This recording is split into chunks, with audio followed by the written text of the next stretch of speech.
Hi friends, good morning.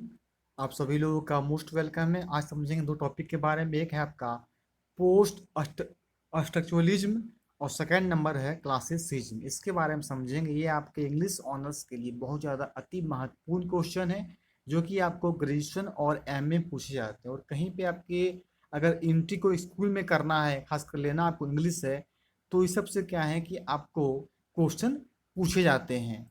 आइए हम start करते हैं। आपका टॉपिक नाम है पोस्ट स्ट्रक्चरलिज्म।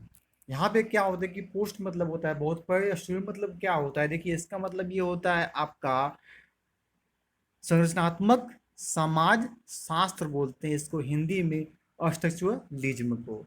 आइए हम देखते हैं, स्टार्ट करेंगे, बिल्कुल एक्सप्लेन करेंगे हिंदी से। वीडियो को आपको शुरू से लेकर एंड तक वॉच करना है, ताकि हर चीज़ एक बार में आसानी पूर्वक आपको समझ में आ जाए। The term covers the philosophical. अब देखिए, एक वर्ड आया है फिलोसोफिकल, मतलब होता है दार्शनिक। दार्शनिक रूप में मतलब किसी चीज को देखना, पूरा एकाग्र पूर्वक कोई चीज को देखना, उसे बोलते हैं फिलोसोफिकल। ध्यान से देखना है, हर वर्ड आपको आसान लगेगा। फिकल डीकंस्ट्रक्शन। आइए समझते हैं डीकंस्ट्रक्शन का मतलब क्या होता है। एक मेथड है जो कि क्रिटिक के रूप में एनालिसिस करता है, वर्णन करने का काम करता है। एक किस चीज के रूप में? दार्शनिक के रूप में। इंटरनल वर्किंग, और इससे अंदर से किसी चीज का वर्क होता है, काम होता है। Internal workings of language and conceptual systems. एक क्या है, अंदरूनी वर्क से कोई काम होता है एक भाषा के रूप में, और कॉन्सेप्चुअल सिस्टम, और एक क्या है कि कॉन्सेप्ट दी जाती है द्वारा, डीकंस्ट्रक्शन के द्वारा। मतलब फिर से किसी चीज को बना के नया रूप से रेडी करने को डीकंस्ट्रक्शन कहते हैं। बहुत सिंपल ही करना है। The term covers the philosophical deconstruction practised by Jacques Derrida द्वारा किया गया है। ये दिया गया है जैक्स डेरिडा के द्वारा दिया गया है। बहुत ज़्यादा मोस्ट इम्पॉर्टेंट है आपका ये topics.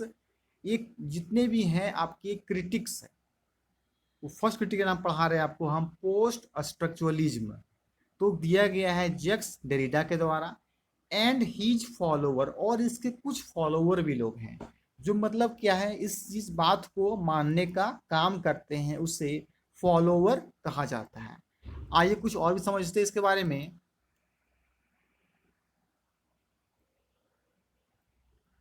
along with the later works, अगर बाद में इसके साथ कहा जाए, और भी कुछ रचनाएं हुई है ऑफ क्रिटिक, क्रिटिक के रूप में। क्रिटिक मतलब जो आलोचना होता है।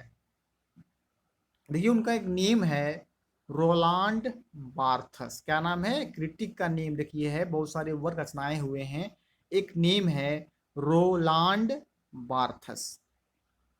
द साइको एनालिटिकल, देखिए वर्ड आया है एक आपका साइको। देखिए पढ़ेंगे क्या है इसको, साइको एनालिटिकल। इसका मतलब होता है मनोवैश्लेषिक रूप से। क्या होता है? मनोवैश्लेषिक रूप से। मतलब किसी भी चीज को मनोवैज्ञानिक वैज्ञानिक तरीके से ढाल देना, उसके अनुरूप रख देना, उसे कहते हैं साइको एनालिटिकल कहा जाता है। Psycho analytical theory of Jacques के द्वारा दिया गया है। साइकोमेटिकल थ्योरी जो है मनोवैश्लेषिक रूप से जो है वो दिया गया है आपका जैक्स के द्वारा। एंड जैक्स एंड जूलिया दो नेम थे जो दिया गया है। साइको एनालिटिक थ्योरी दो आदमी के द्वारा दिया गया है, जैक्स एंड जूलिया एरिस्टन। क्या नाम है उनका? साइको साइको एनालिटिकल जो दिए हैं थ्योरी, दो नेम है। एक का नेम जैक्स है, सेकंड का नाम आपका जूलिया एरिस्टीन है। The historical critic of Michael Foucault and the cultural political writings of Francis. ये आपका जो है एक ऐतिहासिक रूप में क्रिटिक किया गया है Michael Foucault and the cultural, सांस्कृतिक रूप में पॉलिटिकल राइटिंग्स ऑफ फ्रांसिस, जो कि एक राजनीतिक रूप में फ्रांसिस के द्वारा कुछ लिखा गया है। आइए कुछ हम और भी इसके बारे में चर्चा करेंगे, पोस्ट स्ट्रक्चरलिज्म के बारे में। बिल्कुल ध्यान से देखना है, डिटेल से आपको एक्सप्लेन करेंगे हिंदी से, बहुत ही सिंपल और आसान तरीके से, ताकि आपको एसबी बेस्ड स्टडी में हर कुछ आपको बेस्ट तरीके से सीखने का मौका मिल सके। जितने भी स्टोरी हैं, नोट्स हैं, सब आपको हम एसबी बेस्ड स्टडी में अवेलेबल कराने वाले हैं। इसी का जो चैनल फर्स्ट टाइम होंगे, सब्सक्राइब करके बेल आइकन प्रेस कर लीजिएगा ताकि वीडियो डालेंगे सबसे पहले नोटिफिकेशन आपके पास पहुंच सके। आइए कुछ आगे करवाते हैं।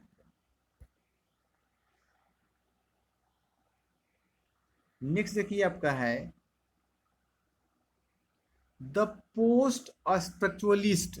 मतलब क्या होता है? बनावट के रूप में। मतलब क्या होता है? संरचनात्मक, मतलब कोई चीज को बना के देना। Have shifted to an entirely. अब देखिए इंटायरली मतलब होता है अंदरूनी रूप से, अंदर तरीके से उसको बोलते हैं इंटायरली। डिफरेंट सेट ऑफ एज्यूम्सन, जिसमें मतलब होता है किसी चीज को खर्च करना, है ना, व्यतीत कर देना, को बोलते हैं अलग तरीके एज्यूम्सन करना। इन दिस 60th मतलब क्या? 60th के समय, मतलब कि 60th के समय क्या किया? ऐसे एजम्पशन किया गया। जस्ट एज दी ऑथर्स, और जो जिसके क्या है, आप कह सकते हैं एजम्पशन मतलब कि किसी चीज को कल्पना करना। आप जो सोचते हैं कि ये वर्क हमारा क्या हो जाए, बहुत ही आसान तरीके से ये काम हो जाए, तो उसे कहते हैं एजम्पशन कहा जाता है। मतलब इमेजिन करना। कल्पना मतलब क्या हो गया? एजम्पशन मतलब इमेज, कल्पना मतलब इमेजिन करना, मतलब कि उस चीज को आपके चीज में घटना हो जाना, उसे कहते हैं एजम्पशन। इन दी 60th, कब? 60th पे।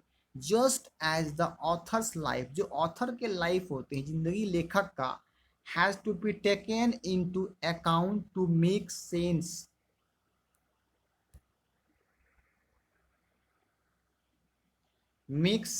Of literary text. क्या होता है? लिटरेरी टेक्स्ट के रूप में बताया जाता है, ताकि जो है साहित्यिक रूप में अपने टेक्स्ट को अपने पास कर सके। सिमिलरली इसी तरह the society to which the author belongs has a major role. अब लेखक क्या है? बहुत ही मेजर रोल रखते हैं। बहुत ही मेजर क्या है? एक आकर्षक रूप में अपने चीज को बताते हैं, अच्छा अहम योगदान देते हैं इन शेपिंग द टेक्स्ट, ताकि टेक्स्ट को बढ़िया से शेप किया जाए, उसके बनावट को बहुत बढ़िया बनाया जाए, एंड इट्स मीनिंग, और उसके अर्थ को बताया जाए। ये चीज बताया गया आपके पोस्ट स्ट्रक्चरलिज्म में बताया गया। आइए कुछ और भी इसके बारे में हम लोग समझेंगे।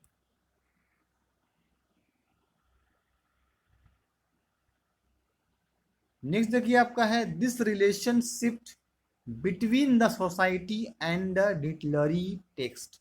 यह रिलेशन, जो संबंध है, बताता है दो चीजों के बीच में, बिटवीन द सोसाइटी, समाज के बीच में, एंड द लिटरेरी टेक्स्ट, और साहित्यिक जो टेक्स्ट है, लिखावट है, उन दो लोगों का रिलेशंस को बताता है। आपका the society and the literary text के आपके संबंध को बताता है। Text have been examined by various kinds of histories। अब क्या है, यहाँ पे बहुत सारे अलग अलग तरह के प्रकार के हिस्टोरिस्ट हैं, मतलब ऐतिहासिक रूप में बहुत लोग यहाँ पे एग्जामिन किए, बताएं, अपनी बात को रखने का काम किए हैं। नेक्स्ट देखिए फ्रेंड्स आपका है it is a need to establish. ये एक बहुत जरूरत है किसी चीज को स्थापित करने का, और लिंक बिटवीन द लाइफ, जिंदगी को लिंक्स जोड़ने का, ऑफ अ पीपल, लोगों के साथ क्या है, एक किसी भी चीज को जोड़ देने का, लिंक करने का जिंदगी के द्वारा, and there speech and their language of poetry, और उनके स्पीच जो है, उनके भाषण को, एंड उनके लैंग्वेजेस को पोइट्री में बात को रखा जाए। मतलब पोस्ट में ये बताया गया है जितने भी चीजें को हैं, लाइफ, जिंदगी, जो पीपल हैं, लोग, उनको जोड़ा जाए, एक से एक करके लिंक किया जाए, एक चीज में उसको कनेक्ट कर दिया जाए। साथ ही साथ जो उन लोग स्पीच देते हैं, भाषण देते हैं, उसकी लैंग्वेज को पोइट्री के साथ रखा जाए। तो इतना सिर्फ क्या है आपके जो है वो बताया गया है किसमें आपके, तो पोस्ट स्ट्रक्चरलिज्म में बताया गया। आइए कुछ और भी समझेंगे हम लोग पोस्ट स्ट्रक्चरलिज्म के बारे में। आपके लास्ट पारा है according to post structuralism, post structuralism के अनुसार नॉट ओनली सोसाइटी, सिर्फ समाज ही नहीं, कल्चर, संस्कृति, एंड हिस्ट्री, और क्या है इसके इतिहास भी बहुत अच्छा बताया गया है कि पोस्ट स्ट्रक्चरलिज्म के अनुसार सिर्फ समाज, कल्चर और इतिहास ही नहीं, बट ऑल्सो इसमें आइडियोलॉजी है, सिद्धांतवादी है, एंड पॉलिटिक्स, राजनीतिक है, play a very important role in interpretation, बहुत ही अहम योगदान रखा गया है इसको स्पष्टीकरण करने के लिए, इसको आगे बताने के लिए। तो ये बहुत आपके लास्ट जो पैराग्राफ है मोस्ट इंपॉर्टेंट आपके लाइन लिखाए गए हैं कि सिर्फ सोसाइटी, कल्चर और हिस्ट्री में नहीं बताया गया इतिहास में, लेकिन इसके साथ ही साथ बट ऑल्सो और भी क्या है, आइडियोलॉजी है, सिद्धांतवादी है, एंड पॉलिटिक्स है, राजनीतिक है, play a very important role, जो कि बहुत ज़्यादा एक महत्वपूर्ण योगदान रखा गया है इन इंटरप्रिटेशन, मतलब होता है स्पष्टीकरण के रूप में, पॉलिटिक्स ऑफ रीडर, जो सामाजिक के रूप में पढ़ते हैं, पॉलिटिक्स ऑफ रेस, जो पॉलिटिक्स में आगे बढ़ना चाहते हैं, रेस करते हैं कि मैं जीतूंगा, राजनीति के रूप में वो आगे बढ़ने काम करते हैं,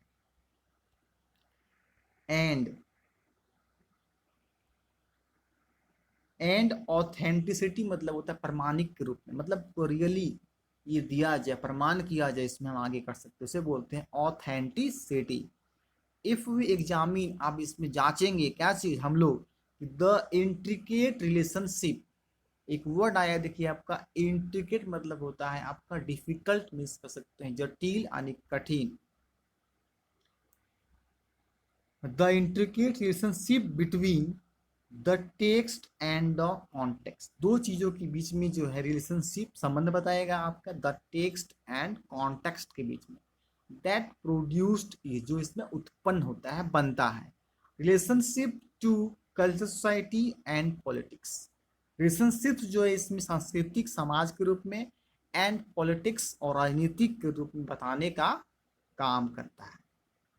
तो ये सब कुछ क्या थे, इंपॉर्टेंट आपके लाइंस थे, जो कहीं ना कहीं परीक्षा के लिए या तो एग्जामिनेशन में अगर प्रिपरेशन कर रहे हैं ग्रेजुएशन का और खासकर एमए का, तो आपके पोस्ट स्टूडेंट से क्वेश्चन आता है। आइए देखिए नेक्स्ट हम समझेंगे क्रिटिक के बाद, उसका नाम है क्लासिसिज्म के बारे में पढ़ेंगे। आइए नेक्स्ट आपका टॉपिक जो देखिए है फ्रेंड्स, वो है क्लासिसिज्म है।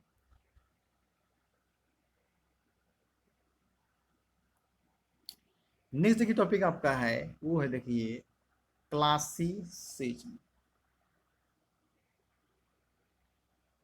आइए पढ़ेंगे हम लोग क्लासिसिज्म के बारे में। इट इज ए टर्म, एक टर्म है, इकाई है, रिप्लीट, एक वर्ड देखिए आया है आपका, रिपीट मतलब होता है परिपूर्ण, भरा पूरा, बहुत एकदम संपूर्ण तरीके से स्पष्ट है, बढ़िया रूप में दिखाने का काम करता है, उसे बोलते हैं रिप्लीट, मतलब कह सकते हैं आप परिपूर्ण, क्या कहेंगे, रिप्लीट मतलब होता है आपके परिपूर्ण होता है, मतलब कह सकते हैं भरा पूरा, जो पूरा तरह से क्या हो, भरा पूरा हो, मतलब कि पूरा परिपूर्ण हो, पूर्ण तरीके से, उसे कहा जाता है, वर्ड आपका है रिप्लीट। ये एक टर्म है रिप्लीट, विथ वैरिड, तरह तरह के समूह होते हैं, एंड कॉन्ट्राडिक्टरी, एक क्या है, कॉन्ट्राडिक्टरी मतलब होता है अंत विरोधी, जो इसमें क्या है आपके अगेंस्ट को विरोध करना चाहता हो, इसमें बढ़ चढ़ के आपके पास सामना करना चाहता हो, उसे कहते हैं कॉन्ट्राडिक्टरी कहा जाता है, मीनिंग्स, कैसा कॉन्ट्राडिक्टरी मीनिंग्स होते हैं। तो ये टर्म बताया है रिप्लीट को बताता है classicism, with varied and contradictory meanings. In general, general तरीके से, when we speak, जो हम लोग बोलते हैं ऑफ क्लासिसिज्म के बारे में, क्लासिसिज्म मतलब क्या होता है, बिल्कुल रोमांटिक एज, बिल्कुल शानदार सा एज, उसे कहते हैं क्लासिसिज्म कहते हैं ना, क्लासिकल ग्रुप में हर काम को करना बहुत बिंदास तरीके से, कॉल्ड क्लासिसिज्म कहेंगे। तो when we speak of classicism, जब हम लोग क्लासिसिज्म के बारे में बात करते हैं, बोलते हैं, वी रेफर, तो इंडिकेट करता है टू द, किसको, स्टाइल, उसके बारे में बताता है, ये स्टाइल को बताता है, साथ साथ क्या बताएगा, रूल्स बताएगा आपको, नियम बताएगा, मोड्स होगा, कन्वर्सन्स होगा, मतलब क्या हो, किसी चीज को बात करने के लिए बताएगा, थीम्स होगा, अलग अलग चीजें के बारे में दिखाया जाएगा, थीम्स बोलते हैं, एंड सेंसिबिलिटी होगा। सेंसिबिलिटी मतलब क्या होता है, किसी की योग्यता, किसी को सेंस के रूप में ध्यान पूर्वक रख के किसी बात को बताना को बोलते हैं सेंसिबिलिटी। थीम्स मतलब क्या हो गया, अलग अलग चीजों को थीम में दिखाना, मतलब इस टाइप का हो सकता है, कभी ब्लैक एंड व्हाइट है, कभी ये थीम है, तो आपको क्या होता है, उसे लुभावना होता है, उसे बोलते हैं themes. And sensibility of the classical author, इसमें क्या होते हैं, बहुत सारे क्लासिकल ऑथर आते हैं, क्लासिकल लेखक आते हैं। बोले क्या चीज क्लासिसिज्म मतलब क्या होता है, क्लासिकल के रूप में किसी भी ऑथर्स को बात करना, लेखक आते हैं। ऑफ द एंशियंट रोम, अब देखिए एक वर्ड आया आपका एंशियंट, मतलब होता है ओल्ड, क्या होता है आपके, एंशियंट मतलब होता है ओल्ड, मतलब बहुत ही पुराना, तो एंशियंट रोम, एंशियंट रोम के समय। एंड ग्रीक, और क्या थे इसमें, ग्रीक। एंड लेटर, और बाद में ऑथर्स इन दी 12th सेंचुरी, 12th सेंचुरी के बाद भी बहुत सारे इसमें ऑथर्स यहाँ पे आए और बस क्या किए, भाग लेने का काम किए थे। तो ध्यान दीजिएगा फ्रेंड्स कि यहाँ पे बतवाद किया गया है, क्लासिकल ऑथर्स आए थे कब, एंशियंट रोम में, एंड ग्रीक, और ग्रीक के समय आए। एंड लेटर ऑथर, और 12th सेंचुरी के बाद कुछ कुछ क्या है, ऑथर्स लोग आए थे। आइए कुछ और समझते हैं हम लोग क्लासिसिज्म के बारे में। देखिए नेक्स्ट है friends, Aristotle's Poetics and Horace Ars Poetica. दो नेम देखिए, एक है आपका Aristotle's Poetics and Horace Ars Poetica were two major influences in the 15th and 16th centuries. देखिए दो चीज यहाँ पे है मोस्ट इंपोर्टेंट आपका क्लासिसिज्म में, Aristotle's Poetics and Horace Ars Poetica, ये दो मेजर इन्फ्लुएंसेस है। इसमें मतलब क्या होता है, किसी चीज से प्रभावित होना, लोग क्या किए हैं, इस पर प्रभावित हुए, इफेक्टिबल हुए हैं, मतलब उसकी बात को फॉलो करना चाहे हैं। दो चीजों को लेकर, एक आपका है एरिस्टोटल्स पोइटिक्स एंड सेकेंड आपका है हॉर्स आर्स पोइटिका। ये दो मेजर इन्फ्लुएंसेस हुए कब, 15th और 16th सेंचुरी में हुए हैं। ध्यान दीजिएगा, दो चीज आपका एरिस्टोटल पोइटिक्स और हॉर्स आर्स पोइटिक, ये आपका किस सेंचुरी में हुआ है, तो 15th एंड 16th सेंचुरी में हुआ है।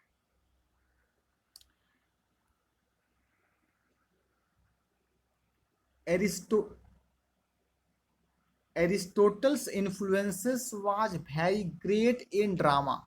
एरिस्टोटल्स जो इन्फ्लुएंस हुए हैं, प्रभावित हुए हैं, वेरी ग्रेट, बहुत ज्यादा महान एक ड्रामा था। फ्रॉम द 16th सेंचुरी, कब 16th सेंचुरी की बात है, उसमें स्टूडेंट्स जो हैं इन्फ्लुएंस हुए, प्रभावित हुए बहुत ज़्यादा ग्रेट इन ड्रामा में। ड्रामा में प्रभावित होने वाले कौन थे, एरिस्टोटल्स थे। कब, तो 16th सेंचुरी में।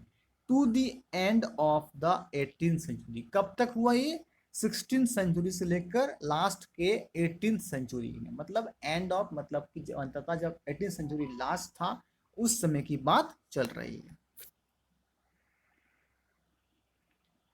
हिज व्यूज ऑन ट्रेजेडी, इनका व्यू कहाँ हुआ, ट्रेजेडी में हुआ।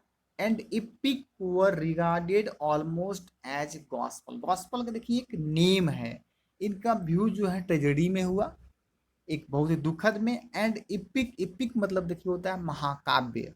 इपिक वर रिगार्डेड, इपिक को इनका सम्मान किया गया था हमेशा ऑलमोस्ट एज किसमें, गॉस्पल में किया गया। ये लाइन आपको ध्यान देना है कि इनका इन्फ्लुएंसेस जो है 16th सेंचुरी से लेकर 18th सेंचुरी के लास्ट तक रहा था। इनका व्यू दर्शाया गया है ट्रेजेडी में। एंड इपिक महाकाव्य रिगार्ड, सम्मान किया गया है किसमें, ऑलमोस्ट एज गॉस्पल में।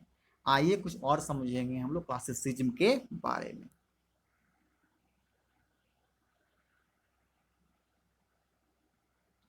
Classicism was the strongest in France. अगर कहा जाए फ्रेंड्स क्लासिसिज्म सबसे ज्यादा स्ट्रॉन्गेस्ट कहाँ रहा, मजबूती कहाँ रहा, तो आपका ये फ्रांस में रहा था। In the 17th century and the 18th century में, किस सेंचुरी में रहा सबसे strongest, 17th century and 18th century में आपका रहा था सबसे ज्यादा स्ट्रॉन्गेस्ट, किस जगह पे, फ्रांस में। किस सेंचुरी में, 17th and 18th century. In France, France में the main authors to follow classical precept were Racine. यहाँ पे फ्रांस की बात किया जाए है, मेन ऑथर मतलब मेन जो लेखक थे फॉलो करते हैं क्लासिकल परसेप्ट को। सर मतलब होता है ज्ञान का बोध कराना या तो ज्ञान के विषय में अपने आप को बहुत ही बढ़ावा देना। तो क्लासिकल जो परसेप्ट थे वो ज्ञान को लेने का काम किए। वर इसमें क्या क्या थे देखिए, रेसिन थे, वोल्टायर थे एंड बॉयलू थे। ये तीन लोग थे जो कि क्या किए, ज्ञान के विषय के, ज्ञान की बोध के बारे में बताने का काम किए थे। कौन कौन फ्रेंड्स? Racine, Voltaire and बॉयलू।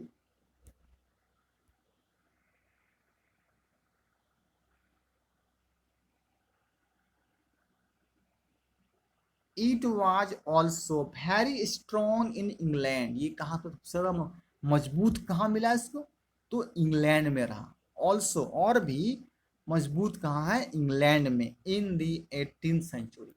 सदा स्ट्रॉन्गेस्ट कहाँ जाए? फ्रांस में। देखिए 2 सेंचुरी में है, 17th एंड 18th सेंचुरी। फिर कहता है कि it was also very strong, और भी कहीं स्ट्रॉन्ग रहा, वो स्ट्रॉन्गेस्ट था वो ज़्यादा, कहीं स्ट्रॉन्ग रहा तो इंग्लैंड में। कब? किस सेंचुरी में? तो 18th सेंचुरी में। वहां भी मजबूती मिला है इंग्लैंड में क्लासिसिज्म को। एंड द राइटर्स और लेखक हु फॉलोड दीज रूल्स, और ये रूल्स को क्या करते हैं वो लोग? फॉलो करते हैं, बात को मानते हैं। वर किसके? बेन जॉनसन का, ड्राइडन का, Pope, Swift, Addison and doctor Johnson. देखिए जितने भी आपके राइटर्स हैं, एक बहुत ही popular English literature, history of literature में बहुत ही पॉपुलर माने जाते हैं। पॉपुलरिटी इनका नेम एंड फेम रहा है ये सब रूल्स का जो कि फॉलो किए हैं। कौन कौन किए? देखिए बेन जॉनसन, बहुत इंपॉर्टेंट ये एक राइटर्स हैं, ऑथर्स थे। ड्राइडन, इनका बहुत ही नेम फेम रहा है हिस्ट्री ऑफ इंग्लिश लिटरेचर में। पोप का, देखिए स्विफ्ट आपका हो गया। Edison and doctor Johnson. Doctor Johnson के बारे में बहुत ज़्यादा क्या है, एग्जामिनेशन में सेमेस्टर में जो ग्रेजुएशन करते हैं पूछे जाते हैं डॉक्टर जॉनसन के बारे में और आपके ड्राइडन के बारे में और आपका पोप के बारे में। ये बहुत ज़्यादा इंपॉर्टेंट राइटर्स थे। इन लोग क्या किए, इसको रूल्स को फॉलो करने के लिए आगे बढ़ते रहते थे। आइए चलते हैं, हल्का सा और कुछ इसके बारे में बताएंगे और हम क्लासिसिज्म को यहाँ पे लास्ट करेंगे।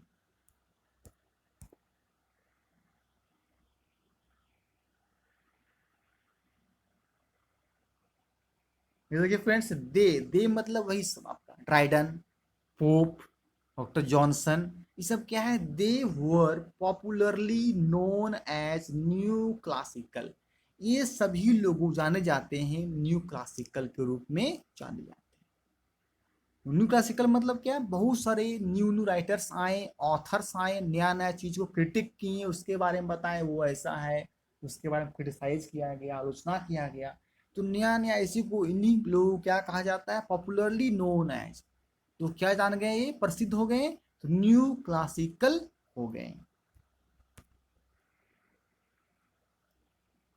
Classicism is by no. Classicism के मतलब नो मीन्स जानते हैं extinct in the 20th century. एक्स देखिए वर्ड आया आपका एक्सटिंक्ट, इसका मतलब होता है विलुप्त होना। क्या होता है फ्रेंड्स? विलुप्त मतलब समझते हैं गायब होना, पूरी तरह से लुप्त होना, धीरे खत्म हो जाना। मतलब कि क्लासिसिज्म जो है आपके 17th 18th सेंचुरी में, 2 सेंचुरी में स्टार्ट हुआ, अच्छा चला, पर धीरे धीरे जैसे ही 20th सेंचुरी आया, धीरे धीरे क्या हो गया, ये विलुप्त हो चला गया, गायब हो चला गया, पूरी तरह से खत्म होने लगा आपका क्लासिसिज्म के बारे में। वही लिखा हुआ है, जितने भी वो लोग थे एक न्यू क्लासिकल थे, साथ ही साथ classicism is by no means, कहने का मतलब जानते हैं कि extinct, extinct in the 20th century. 20th century में धीरे धीरे क्या हो गया, विलुप्त होने लगा, धीरे धीरे ये गायब होने लगा आपका क्लासिसिज्म, जो कि न्यू क्लासिकल पीरियड भी इसे कहा जाता है। तो ये आपके मोस्ट इंपॉर्टेंट आपके दो थे। फर्स्ट बात क्या पढ़ाएं आपको आज? पोस्ट स्ट्रक्चरलिज्म के बारे में। सेकेंड क्या पढ़े हम लोग? क्लासिसिज्म के बारे में। ध्यान दीजिएगा, फ्रांस आपका सबसे स्ट्रॉन्गेस्ट रहा था, क्योंकि 17th और 18th सेंचुरी में अच्छा खासा क्लासिसिज्म के लोग वहाँ पे आए और उसके बाद स्ट्रॉन्ग एक इंग्लैंड भी रहा, क्योंकि 18th सेंचुरी में वहाँ अच्छा खासा क्लासिसिज्म का एक हुआ। कुछ कुछ लोग थे, ड्राइडन, पॉप, जॉनसन वगैरह, इन लोग क्या कहलाए, इन लोग न्यू क्लासिकल कहला गए। तो इतने कुछ आपके इंपॉर्टेंट लाइन थे जो हम आपके पास आज लेके आए हैं। हम मेरे वीडियो में बने रहिए, और अभी तक लाइक नहीं किया, लाइक करके अधिक से अधिक क्या कर दे, इसको आप शेयर करें। हर टाइप का नॉलेज हम आपको एस बी पेश स्टडी में देते रहेंगे। कंटिन्यूटी जितने भी टॉपिक्स ऑफ इंग्लिश हैं, स्टोरी होंगे, नोट्स होंगे, सब हम बना के इसमें अपलोड करेंगे, ताकि आप आसानी पूर्वक इस चीज़ को सुन के सीख सकेंगे। वीडियो को लास्ट तक वॉच करने के लिए आपको थैंक यू।